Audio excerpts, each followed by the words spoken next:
He's a home. Hi, guys. Ho-ho-ho. So, Saudi Arabia claims Jewish Barbie dolls with their revealing clothes and shameful postures, accessories, and tools. What are they, reading off the box? Are a symbol of decadence to the perverted West. Well, if Barbie dolls are too much for them, will we ever be able to coexist with the Muslim world? And somebody who's really tried to do that. Nick, what do you think? It's one of your top goals. It just shows how much they hate Jews. It's not even about land or anything. It's about, you know what I mean? Well, they come up with their own Arab Barbie doll, you know? No little girl that wants to play with a doll's got like a 5 o'clock shadow and she's wrapped up like a burn victim. I don't think Barbie's Jewish. I think Tickle Me Elmo is Jewish because, you know, sarcastic, in your face. A little pushy, yeah. Yeah, a little pushy. All right. But the Jew, I mean, to claim that the Jews would create the Barbie doll, the people who gave you the dreidel, you know, a miserable, stinking toy. It's like ludicrous to think, you know, well, it's like the same thing. They always come up with the Jewish Barbie doll. It's like when I was a kid, they said that the way in which the Zionist conspiracy occurred and how Jews communicated with each other is why we had Passover. So that was the way they would, you know, it'd say kosher for Passover, and they'd have this Hebrew writing in the back, and that's the way we got our messages to each other. What did the message say? It was... I don't know. I find dreidel sexually exciting. Really? You know, you fiddle with them. Right. Come on, Gimel. With you, I will play. Come on, Gimel. Exactly. What's next? They're going to claim the Barbie's dream house was built on occupied territories? You know, not many people know this, but originally Barbie was spelled B''Arby. It was Barbie. Not a lot of people do know. But if she was Jewish, look how much work she's had done. I mean, All right. Well, for years, feminists have been telling us that Barbie is bad because of the body image, and all this proves that for years, feminists have just been anti-Semites. wow. And they should be the enemy of my enemy is my friend. Well, speaking of Judaism, the dean of an Egyptian university is going to sue the Jews of the world, as he says, for looting Egypt during the Exodus thousands of years ago. Louis, it's a true story, but is there any merit to this suit? Look, come knock on my door and let's see if he gets my money, that prick. Unbelievable. Of course there's no merit to this suit. First off, the Jews wouldn't have carried stuff out. When we steal, we do it with a pencil. That's right. It's true. Jews don't loot. Yeah. But then again, these first Jews were black, right? That's what it said in the Bible. So. That's what the guys say over on 8th Avenue. Yeah. They don't. They steal, like he said. They bank fees, $1.50 here and there. Yeah, but there's a whole other way we I think work. I found them. But I like how they should, what about the overhead? The plagues, locusts and whatever it was, firstborn. Take that off. Part of the sea, that's money. You're right off the firstborn. The Jews get the pyramids back if they give the gold back, right? Exactly, I think so. Well, they built them, but they weren't the lead. They didn't have a lease on that. They just were the builders. Way to slow it down, Harry Potter. It was before Italians. Now listen. Construction workers. All right, look. Yeah, we did Let's talk about the porno. Let's look at these Iraqi porno movies. Dave, now, we all know. No reason this comes here. Not in front of Barbie. But what do you think? These Iraqi guys are watching. They have porno. Don't you think that kind of already proves the Muslims' point of the decadent West, like corrupting people? They all line up to go see porno movies. Well, these people, they just got through a horrible experience. They're in war and death. I don't think Lizzie McGuire and Dickie Roberts is going to do it for them. They need hardcore action.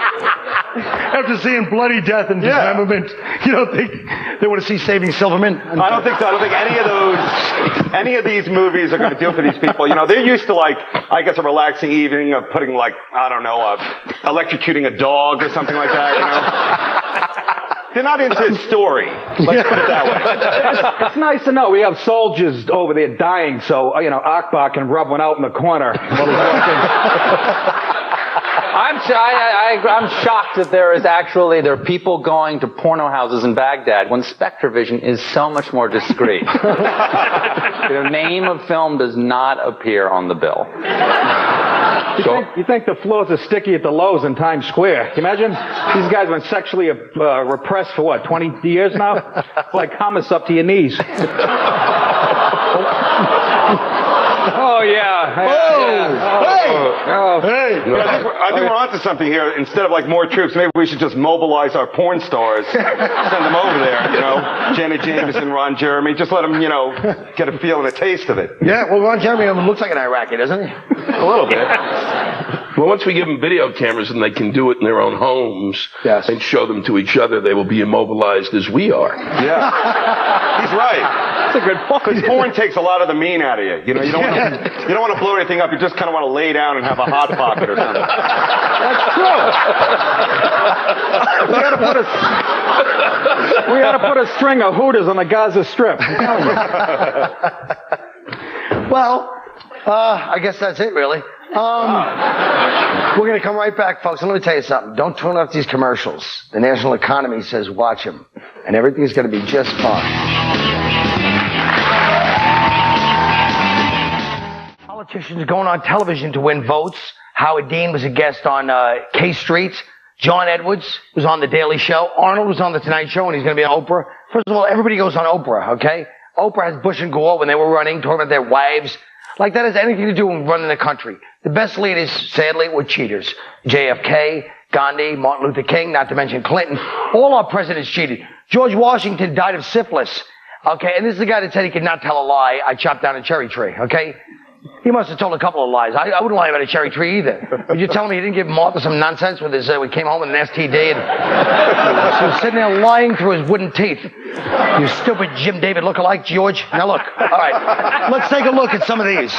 So far, so good, huh? So far, so good. Got a ways to go. That's a good point. And this is why I'm going to run for governor of the state. And ladies and gentlemen, may I introduce to you the senator from North Carolina, John Edwards. Senator Edwards, how are you, sir? I'm great. Well, I am on your show to announce that I am a candidate for President of the United States.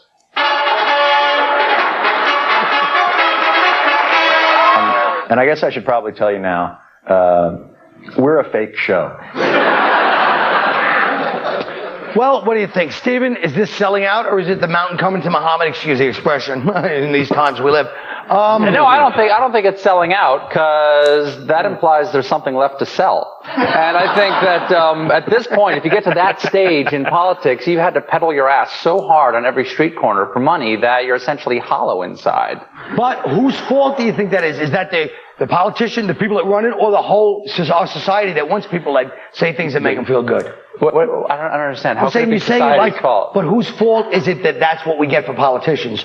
That we get these Well, they want them to, they want them to, the whole concept of putting them on those shows is to make them look human. That's Right. the concept. Right. Because they haven't gone, most of these guys needed to go to a leadership camp at some point so that when they appeared in front of people, they would act like a human being. As opposed to, like Robert Dole, one of the great instances of a guy who, when he was off the camera, actually a funny, nice guy. On the camera, you're going, oh, this is disgusting. And it's all of them are like that. They have a public persona and then this kind of chippery, and why Leno didn't, he was this close. All he had to do, as soon as Schwarzenegger said he was running, Leno should have just popped him. Instead of sitting with that grin going, To go on The Daily Show, it's a political show. It makes sense. But I don't want to see, Dick Gephardt, kicking it with Ludacris on Jimmy Kimmel Live. Just to get the black vote. You know what I mean? Yeah. Or whatever vote. Rumsfeld on Cribs. This is my coffee table. Of course this is my coffee table. It is ridiculous to imply that it's not my coffee table. This is how rumors get started. I've Check your stated facts. it again and again. But the problem is people start looking at, instead of looking at the person, they go, well, he isn't good on TV. Instead of actually looking at the candidate. Then, Fred Grandy was great as Gopher on the Love Boat. Sensational as Gopher. Did you ever see his voting record? No. Bad? Me either. No, I don't know. I think it's a joke. That's what I was hoping. All right, here's something that's actually, there's a grassroots college thing with these college-age girls. It's not what you think it is. Fooling men into believing they're 13 or 14. Then the men who go for it, they put their emails and their addresses in public and call them up and crank call and go after these guys. Oh my God. That's really chilly. That's creepy. So what do you think about that, guys? Anything? That's like vanilla sky. Do you think vigilante cyber justice is good or bad? Look, it's hard to defend pedophiles. But someone has to step forward and do that. Thank you. So Dave, do you want to Is it really... I don't know. What if your fantasy is to talk to a college girl who pretends she's 13? I mean, doesn't that kind of defeat Well, the how whole about this? I think the fact that they say that we're college girls is just a big lie. You know they're not college girls. They can't be. That's just to keep you turned on, even if you find out you're going to jail. When did typing become erotic? I don't know. How did I miss that? I don't know, but you go to a chat room. Oh boy, I want to touch you there. What is so? There's nothing there. It depends on the font, Louis. Light Helvetica. Oh. Italicized right at the end. Go italicized. I don't know, but I got a sneeze guard on my computer. All right, look, folks. America leads the world in commercial watching skills. So don't slack off now. We'll be right back.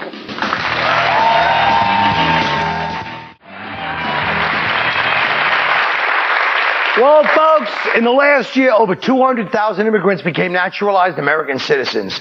Not easy. You know, in addition to swearing that you're not a communist or a habitual drunkard, both of which you're free to be after you become an American, you have to pass the citizenship test, which assesses your knowledge of American history and government. We decided to test a few of our most opinionated regulars. They've all surrendered their passports. So, here to help me answer the questions is Aden Rao, a naturalized American from India. Hello, Aden. Hello. Now, you ready for you took this test, right? Yeah. And how'd you do on it? He had to fail. Very well. He did very well. Did he? Yeah. Excellent. All right. All right. Let's do the questions. These are questions. Let's not forget what this is. He passed. He's a citizen. You guys can lose your passports, and I hope. Oh, that would be my dream come true. All right, these are real tests. All right, ready? Jim, you've been trying to act smart lately on the show with your stupid gestures. You don't read a book, but you sit home at night going, I think I'll gesture this way tomorrow. All right.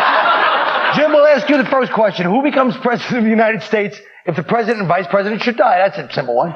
Speaker of the House? What's the correct answer? Well, the correct answer is the Speaker of the House. Well, whoever fed you that answer, stupid. I know you didn't learn that. I didn't know. I didn't know that one. Because you're dumb. Irish immigrants. Shut up. Yeah. You're telling me they taught that at Parsippany Junior College, where the stupid went down in Jersey? He went to Exit 54 College. They didn't have a name for it. All right.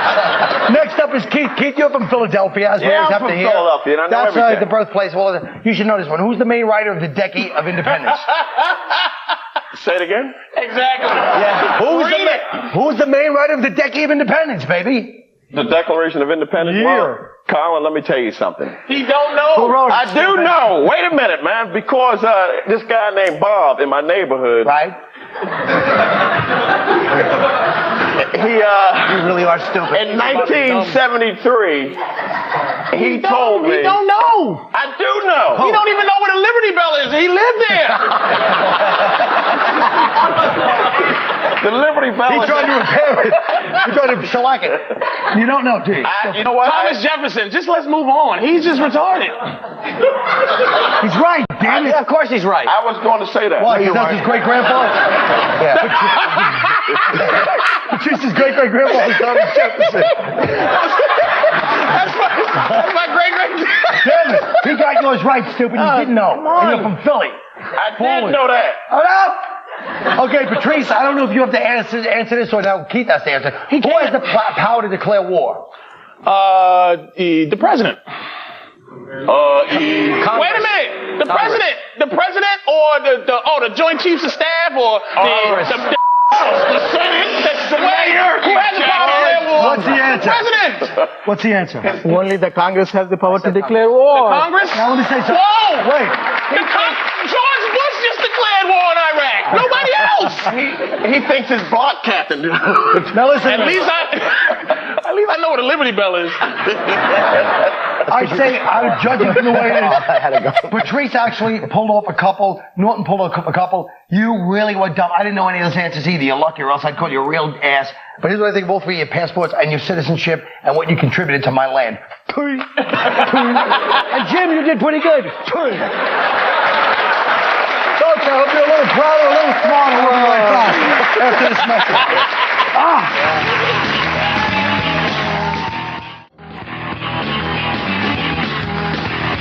That's yours, right? Well, you know, folks, more young people see Crank Yankers in one night than watch all the Sunday morning political shows. That means the next president of the United States may have to get his message out by doing the voiceover for a masturbating puppet.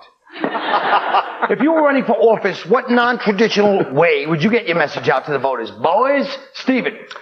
Well, to take advantage of the recent coverage, convergence of politics and entertainment, before running for public office, I would become first an international movie star who, in my blockbuster, critically acclaimed films, would not only kick a lot of vaguely foreign ass, but also be thoughtful and romantic to get the female vote. Then, right before the election, I would cure cancer.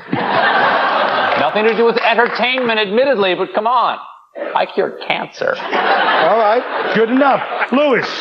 I would announce my candidacy on a Girls Gone Wild commercial. I mean, it looks like a lot of fun. And then I could spend a long, long time trying to convince the girls to put their tops back on. While I was explaining family values to them, I'd be spending time eyeing their wondrous melons. The American people would be overwhelmed by my sincere attempt to maintain the virtuousness of the young ladies, and I would be elected president.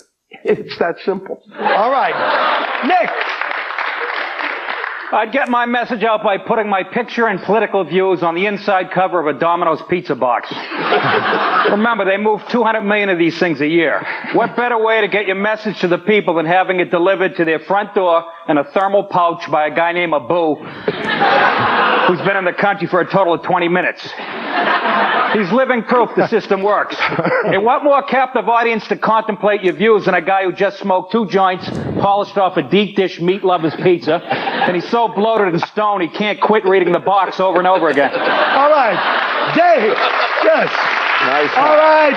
Nice one. Dave. I would announce my candidacy on acid. I would do about 12 tabs of acid and then run through the streets screaming, "Bin Laden is hiding in my eyebrow." As I punch myself in the face over and over, I'd finally head over to the Good Morning America crew and write the names of the other candidates on my balls and press them up against the window and say, "Who wants to debate?" All right. Look. That's a grand... Now, you fellas, you and Lewis, you're out on this tour. Yes. What are the big cities coming up? Where have you been? Where are you going? We've been in Dallas and Houston. We'll be here in New York October 18th. We're in Milwaukee and Madison. Where in New York? It's a big city. The Beacon. Okay, the Beacon Theater. Milwaukee where? 2 shows at the Beacon. Milwaukee at the Orpheum. And Madison, wherever it is, somewhere it's small. Oh, Madison, yeah. Minneapolis and Pittsburgh this week. And you guys are doing these theaters? We're doing theater. Don't you feel kind of uncomfortable knowing that I can't do theaters and you guys are selling them out? Does that bother you? Well, it's a little different. We don't end our stuff with like masturbation stuff. We just say like, and in a better world. Something like that. So it's kind of an inspiration. Yeah, we take it up a level. That's beautiful. All right. Well, good luck. Everybody go see them. There's a great tour. Mitch Hedberg's there sometimes, right? Oh, yeah. All the time. Beautiful. All right, all the time. Nick, I'm doing a 12-seater in Appleton, Wisconsin. That's a spicy meatball. Me and Nick are going to be working at Skid Marks in Tulsa. Folks, that's our show. Take care. Have a good night.